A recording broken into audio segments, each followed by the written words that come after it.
Hello everybody. So this is a PowerPoint that's going to talk you through the important events and important use of methods in section 5. I've got quite a few slides, so maybe don't do this all in one day. Break this up over the next couple of days just to ensure that you've got everything. I don't want to bore you rigid.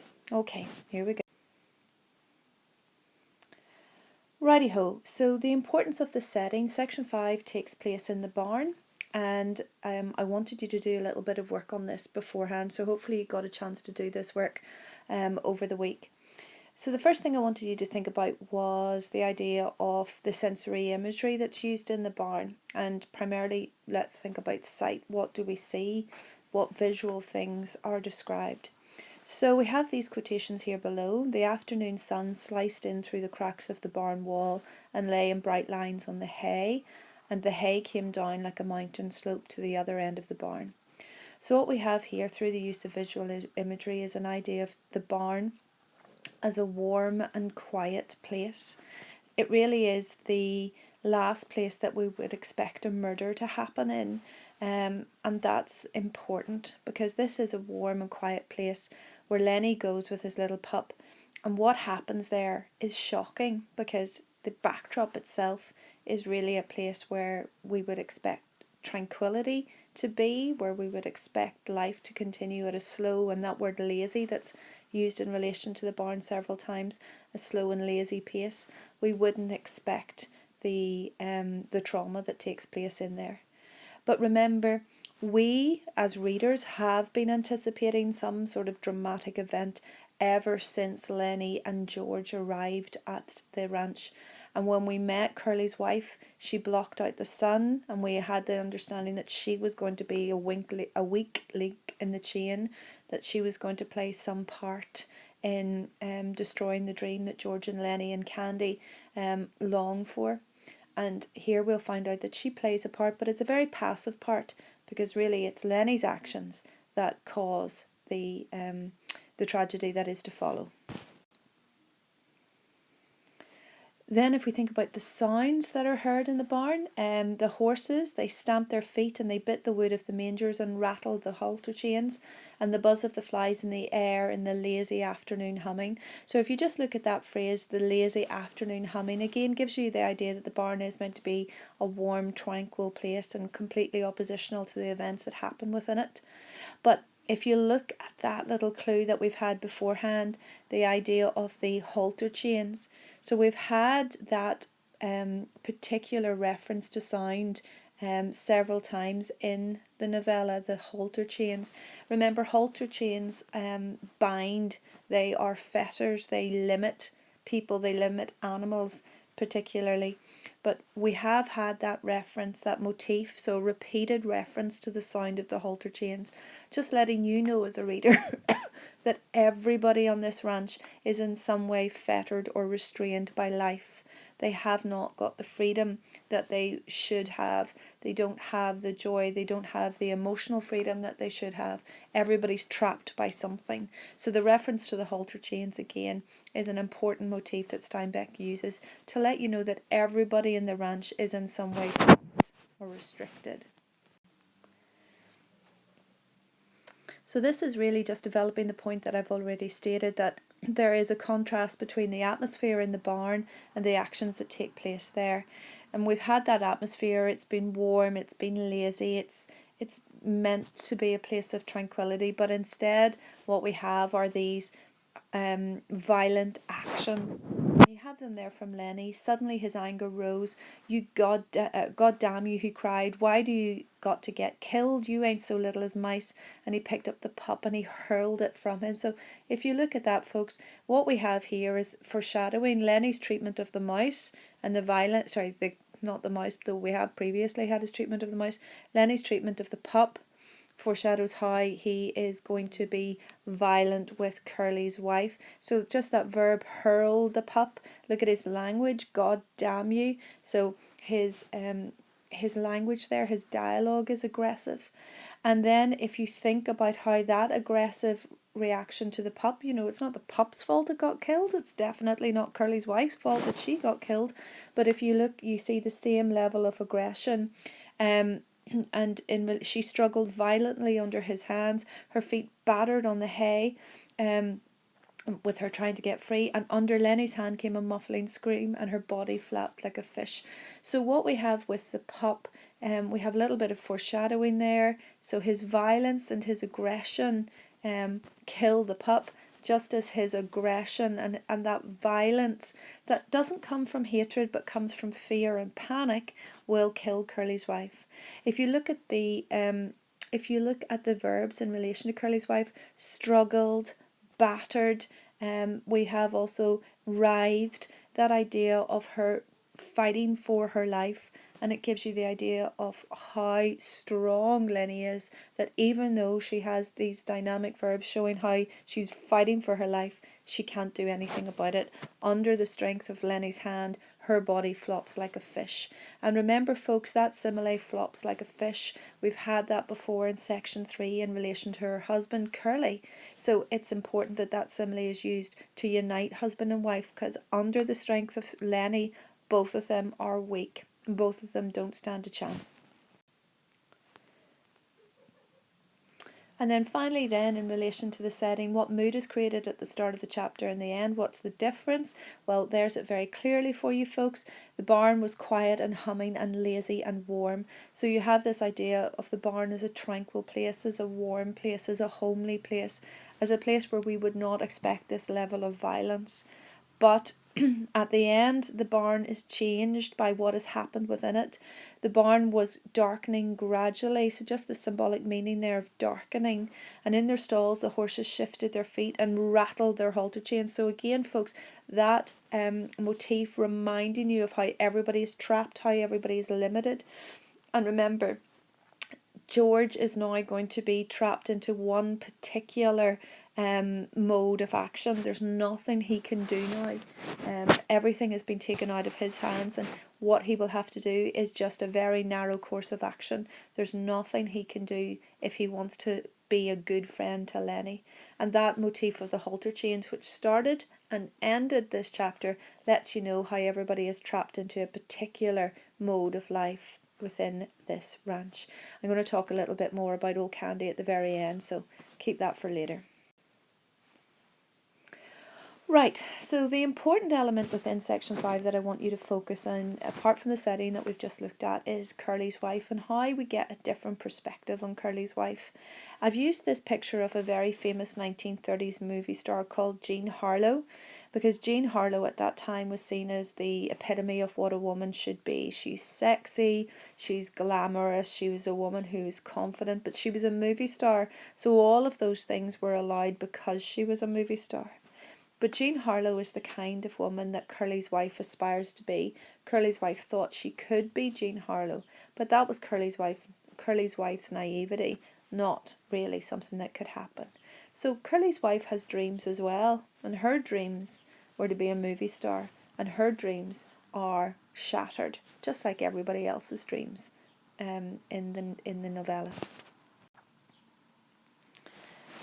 Before we look at how she is in this particular section, I just wanted to remind you of how other people perceived her.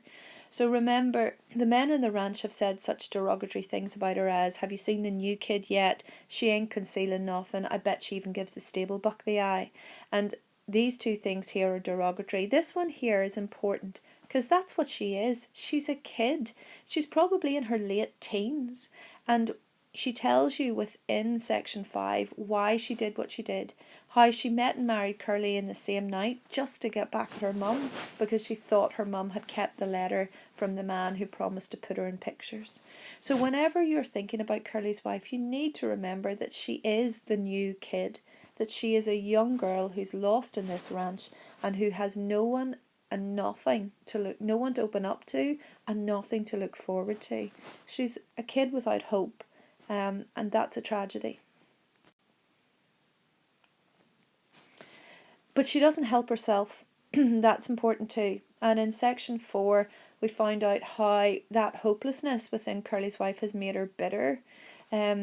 She attacks Crooks and Candy and Lennie. She calls them the weak ones. And she uses reductive and she uses abusive terms to refer to them. And the key thing is, even though she's ridiculing them, even though she's abusive, she says, and liking it because there ain't nobody else, that she just likes being in anybody's company, so desperate for company is she. So even though she's emasculating the men at the time, and even though she takes pleasure from the pain that she inflicts upon crooks, the key thing is she does this because she has no hope, because of her loneliness, because she's so bitter. So the men see her in a reductive way and they treat her that way. And she doesn't help herself by how she takes her bitterness out on other people. But in this particular section, we find out a lot more about her, which should allow us to understand her. I just put this one in because even though she is a new kid, she is quite clever in some respects. Like Slim, she understands that the men are in some way scared. You're all scared of each other, scared that the rest is going to have something on you. So she recognises the insecurities in the men. And the important thing is, they're as insecure as she is. You know, the fact that she has to make such an elaborate, ostentatious display of her physicality each day. You know, she comes into that barn dressed as if she were going onto a movie set, not dressed as the young wife of a ranch worker, or a man whose daddy owns the ranch. So the important thing is, when you recognise Curly's wife, that she's a mixture of things. She's a complex character. Whereas the men would like you to see her just as a very simple character who is jailbait. That's what they want you to see her as. But she's got complexity, and therefore this chapter is important because it highlights that complexity. I kept this in as well because I just wanted you to have a read through it and understand how her bitterness has made her into someone that is very hard for us to sympathise with. So even though the perception of other people is perhaps tainted and we see her negatively through other people's eyes, we can actually see negativity through our own eyes by what she says and does in relation to crooks. But the important thing is, don't let that negativity blind you, because what Steinbeck tries to do in his writing, and what he wanted to do, is he says that if you can understand people, it doesn't often lead to hate, it leads to love. So we need to understand her, and what we do get is we get her voice. So she talks about her experience in section 5, and that's how Steinbeck allows us to see her as a complex character worthy of pity. He gives her a voice. He doesn't give her a name, but he gives her a voice, and that's why we have to listen to her voice. And here is her voice. She says to Lennie, "I tell you, I could have went with shows, and the guy told me he could put me in pictures." So that idea that she is so naive that she believes chat-up lines as being the literal truth and not just the superfluous lines that somebody would say in order to get what they want. And the whole thing is, she has built her dream. She's built her dream upon these chat-up lines. And another word for an insignificant chat-up line or an insignificant saying is a platitude. So that idea of I was a natural, could put me in the pictures, those are just chat-up lines. Those are just platitudes. They don't mean anything. Yet she builds her entire world around them. She builds a dream upon those things. And she acts resentfully and bitterly because she believes her mother has taken that dream away from her. I don't know about you, but my mum would always say, cutting off your nose to spite your face. Well, that's exactly what she does. In order to get back at her mother, she marries Curley, a man that she can't stand.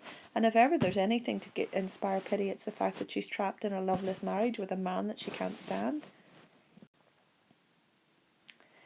She opens up to Lennie, and again, I really want you to remember that by giving her a voice, Steinbeck allows us to see how vulnerable she is. So we don't have to depend just on the opinions of others, which you know are misogynistic and prejudiced, apart from Slim's.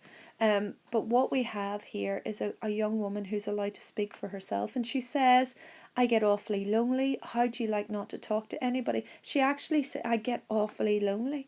So she's not trying to hide her emotions, she's actually trying to articulate them. But the irony is that she's talking to the one person who cannot understand her. because Lennie just does not have the mental ability to understand and to empathise with her.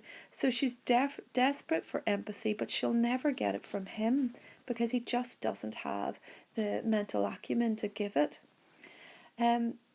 And the fact that she's so scared of being interrupted, and then her words tumbled out in a passion of communication.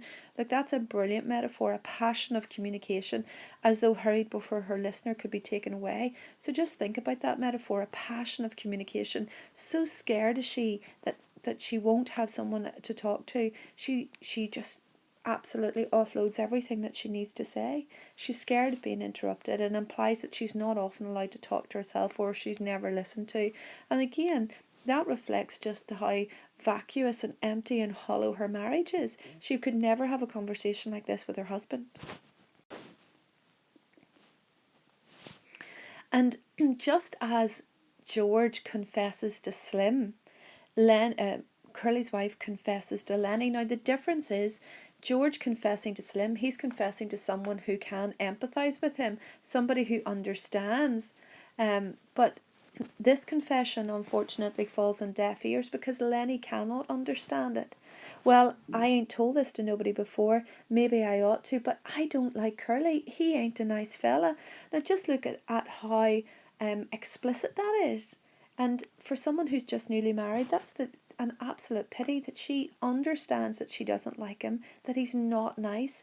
And then she has confided in Lennie. She moves closer and she tells Lennie of her dreams. And the tragedy is that she speaks of her dreams to somebody who can never understand them. Could have been in the movies and had nice clothes, all those nice clothes like they wear, and I could have sat in them big hotels and had pictures took of me when they had those previews. I could have went to them and spoken the radio and it wouldn't cost me a cent. Now her dreams are so simplistic. They're of clothes and they're of fame. Sorry, I'm gonna run out of room there with simplistic, but you get the idea. But they're of nice clothes and they're of fame. They're the dreams of a child, the dreams of a teenager, and it's so sad that she built so much upon those dreams. And just as she articulates those dreams, they're going to be taken away from her. And remember in section 3, just as George articulated his dream and Candy bought into that dream, it was taken away from them by the fight. Oh, now they didn't know it then, but they know it now. They'll definitely know it at the end of this particular section. But so she articulates her dreams, and when she does so, they're taken away from her by Lennie.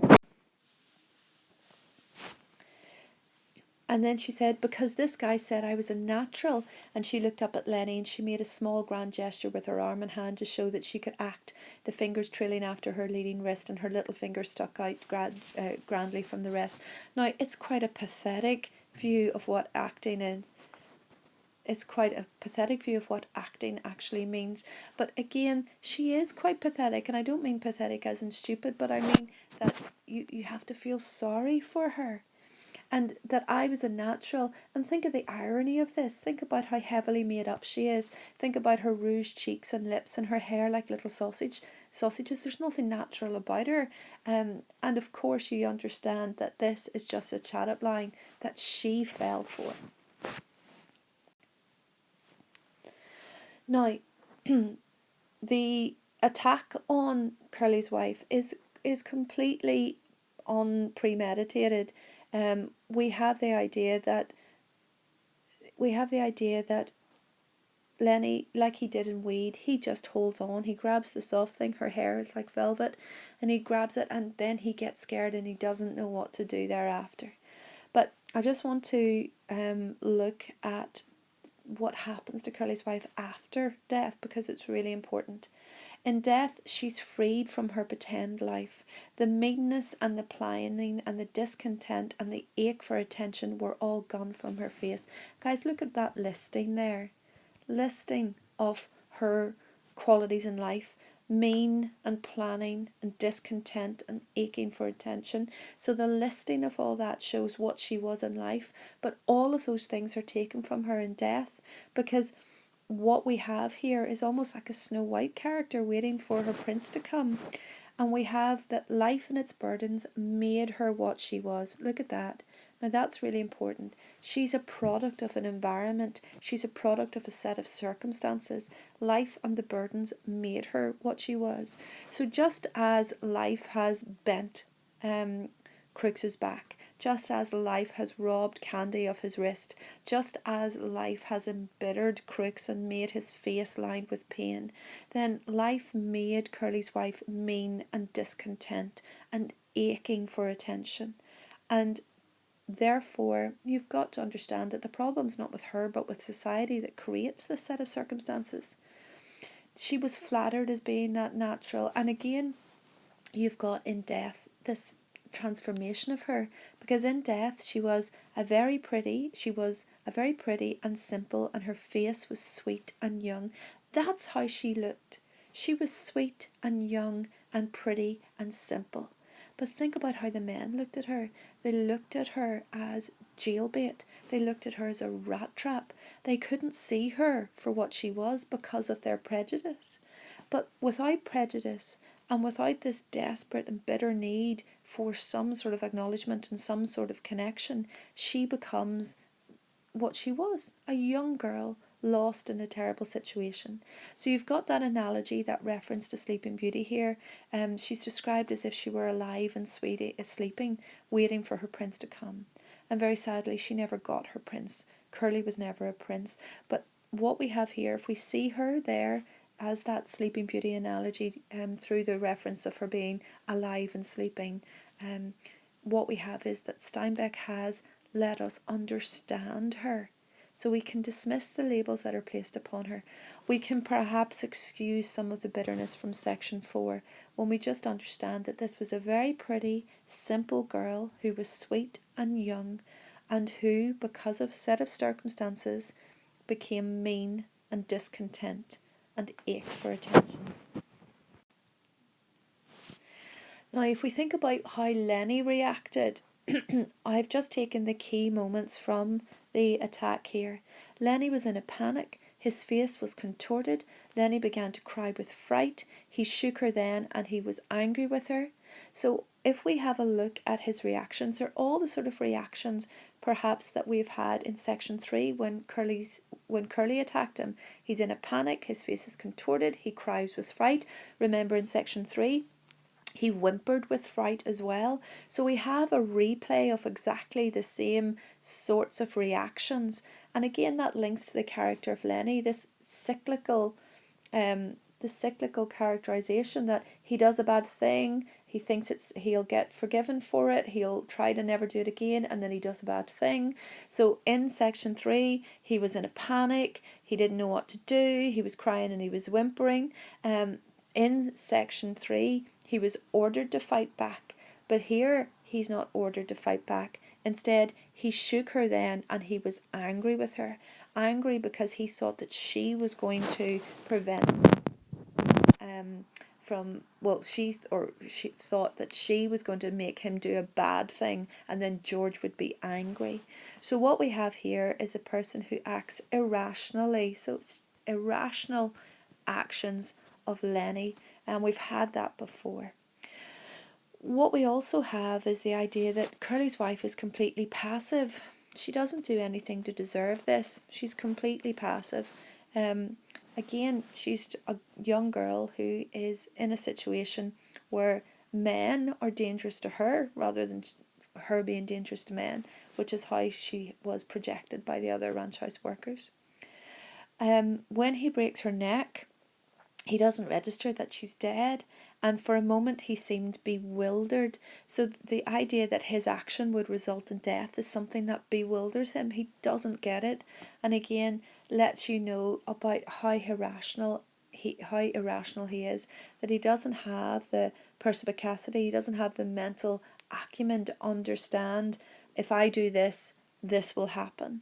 So he doesn't get how he shook her could break her neck and that she would die. And then he whispers in fright, I done a bad thing, I done another bad thing. Now I just want to focus on that phrase, I done another bad thing. So he equates the killing of Curly's wife with the bad things that he's done previously, which have been killing a pup, having killing the mouse, and what happened at Wade. Now, you and I understand that there's no way are these things equal in terms of importance. Killing a woman is in no way the same as killing a pup and killing a mouse, yet he just sees it as another bad thing. And again, we have to understand that Lennie's mind does not work in the same way as the mind of the reader and the mind of George and everyone else. The fact that he can't see the difference there. So again, we have an understanding of, is Lennie responsible? Well, a court of law would probably say no, because he doesn't understand the importance of his actions.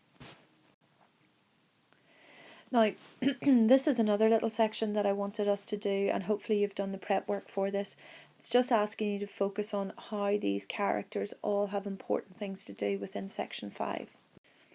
So the first thing I wanted you to think about was the 5 most important things about Curley when he finds that his wife has been killed. Okay, so he came suddenly to life. Now think of the irony there. It's ironic that he comes suddenly to life at the moment that she dies.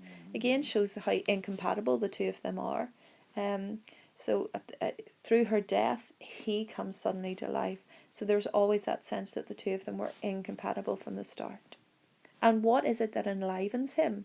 Well, what enlivens him is the opportunity for revenge. So again, it shows you how vindictive he is. That in his wife's death, all he sees is an opportunity for him to be revenged in relation to his hand. So ego is such a vital part of who Curley is. I'll kill the big son of a bitch myself. So again, it's all about ego. He's the one who's going to do it. Look at that language. It's really aggressive. It lets you know the violence that Curley is going to unleash upon Lennie when he finds him. But again, look at that word, big son of a bitch. So he understands why Lennie is a target. Again, you've got that idea of the insecurity of Curley and his size. I'll shoot him in the guts. Again, ego driven as always. Now, this links to that idea of vindictiveness, because to shoot somebody in the guts is going to cause maximum pain, and it's going to ensure that they die in a slow and agonizing way. So his revenge is one that is full of maximum vindictiveness and aggression. So not that I'll bring him in, not that I'll hang him, not that he'll get, take him to the sheriff. I'll shoot him in the guts. So what he wants to do is he wants his revenge, and he wants it in the most painful way possible. And then he says, hold on, I don't give him no chance, shoot for his guts, that'll double him over. So again, that idea, shoot for his guts, that'll double him over. Again, the key thing is the bitter, vindictive, aggressive quality of this revenge. And remember, not once does he mention her, okay? Doesn't mention her, I'll do this, I'll shoot him in the guts. So he never mentions his wife, never mentions her.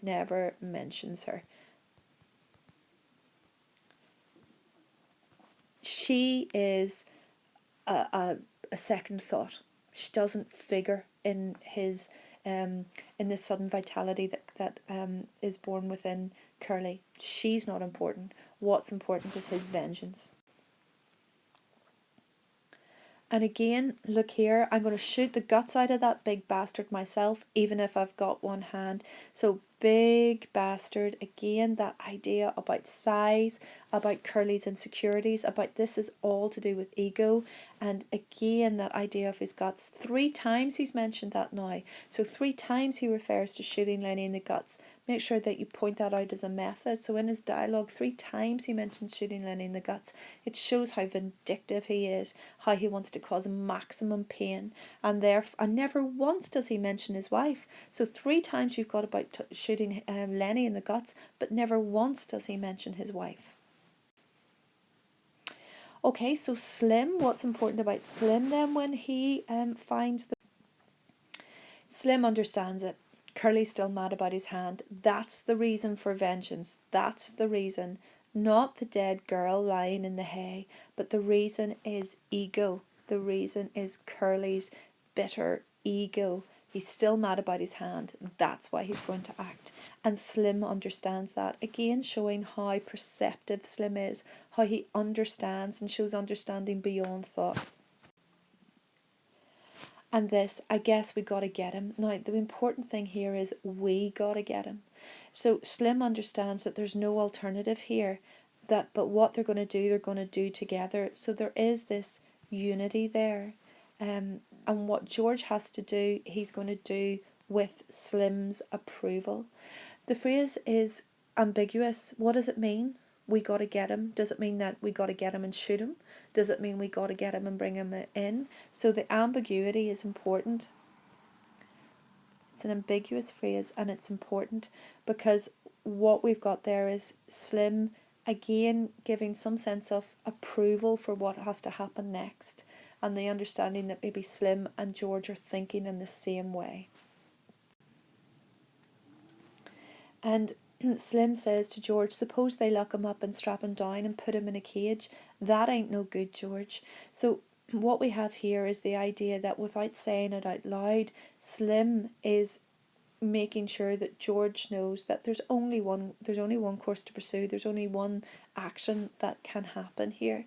Again, if you think about that idea of the halter chains rattling, these people are trapped in a situation. George is trapped in a situation and he's only got one thing that he can do to help his friend, and Slim understands that. Do you remember George said that he'd love to be able to put Lennie in a cage with all the rabbits that he wanted? Here you have that reference to the cage again, but it's not a cage in which Lennie can be happy. It's a cage in which Lennie is like an animal, and it's no good that Lennie gets treated like an animal. Strap him down and put him in a cage. That ain't no good, George. Slim understands that way, that particular punishment, that animalistic way of treating Lennie is not in Lennie's best interests, and therefore what Slim is doing is he's saying there needs to be a third sacrifice. You've had the sacrifice of the pups, you've had the sacrifice of Candy's dog, there needs to be a third sacrifice, and Slim is saying to George, there you go, you got to do it. The fact that Slim has to say to Curley, maybe you better stay here with your wife, it reminds you a little bit of Carlson and the shovel. Carlson and the shovel.